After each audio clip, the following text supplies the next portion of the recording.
السلام علیکم تمام سامعین کرام کو سلسلہ حدیث میں خوش آمدید۔ آج ہم بات کریں گے صحیح بخاری کی حدیث نمبر 106 سے لے کر 110 تک کے بارے میں۔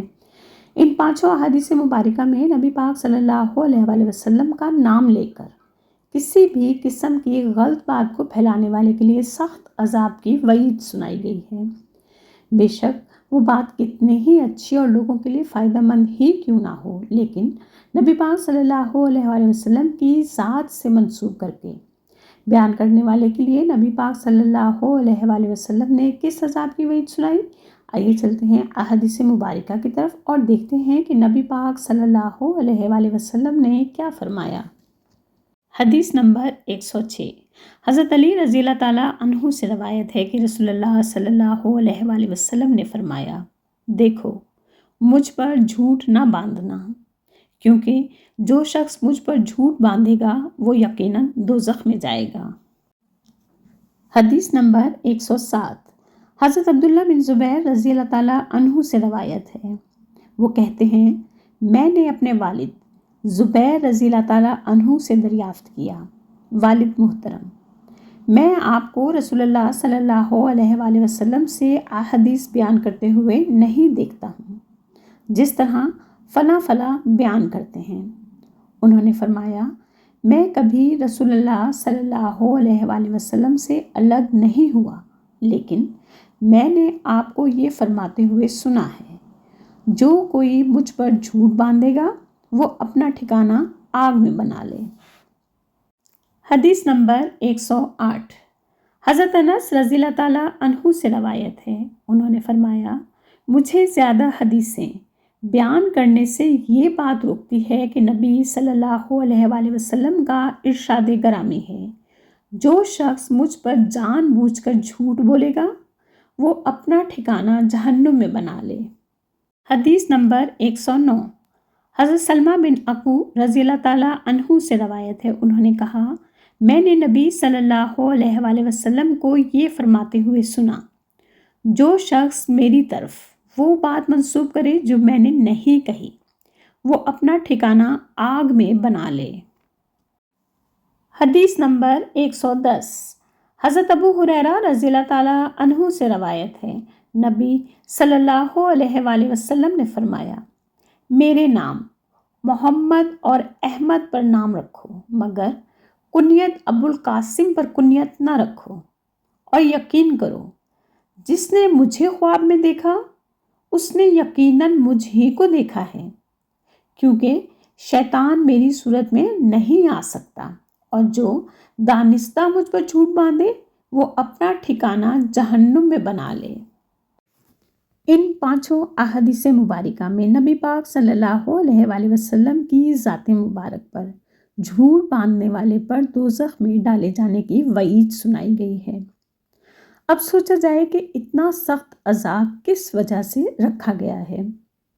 اصل میں یہ جھوٹ ایک عام جھوٹ نہیں ہے، بلکہ دین کو بگاڑنے اور اللہ سبحانہ تعالیٰ کی شریعت کو تبدیل کرنے کے برابر ہے۔ دراصل نبی پاک صلی اللہ علیہ وآلہ وسلم کی ہر بات ان کے منہ سے نکلا ہوا ایک ایک الفاظ من جانب اللہ ہوتا تھا، مطلب یہ کہ ان کی ہر بات وحی کے ذریعے وحی کی روشنی میں ہی کل امت مسلمہ تک پہنچی ہے۔ اب اگر کوئی شخص نبی پاک صلی اللہ علیہ وآلہ وسلم پر جھوٹ گڑھے اور اس بات کو لوگ دین کا حصہ سمجھ کر کرنے لگیں تو اس سے کیا ہوگا؟ اس سے دین میں بگاڑ پیدا ہوگا، لوگ گمراہ ہو جائیں گے۔ اس لیے یہ جرم عام جھوٹ کے جرم سے بہت زیادہ اور سنگین ہے۔ اس سے ایک دو گھروں یا خاندانوں میں بگاڑ پیدا ہونے کا خدشہ نہیں ہے، بلکہ پوری ایک امت، ایک قوم گمراہی کی طرف چل پڑے گی۔ لوگ دین کے راستے سے ہٹ جائیں گے اور مختلف قسم کی بدعتیں اور غیر شرعی احکامات رائج ہونے لگیں گے، تو اس کی وجہ سے پوری امت کو ہی نقصان پہنچے گا۔ لہٰذا نبی پاک صلی اللہ علیہ وآلہ وسلم پر جھوٹ باندھنا دراصل اللہ سبحانہ تعالیٰ پر جھوٹ باندھنا ہے، کیونکہ نبی پاک صلی اللہ علیہ وآلہ وسلم دین کے اصل اور مکمل ترجمان ہیں۔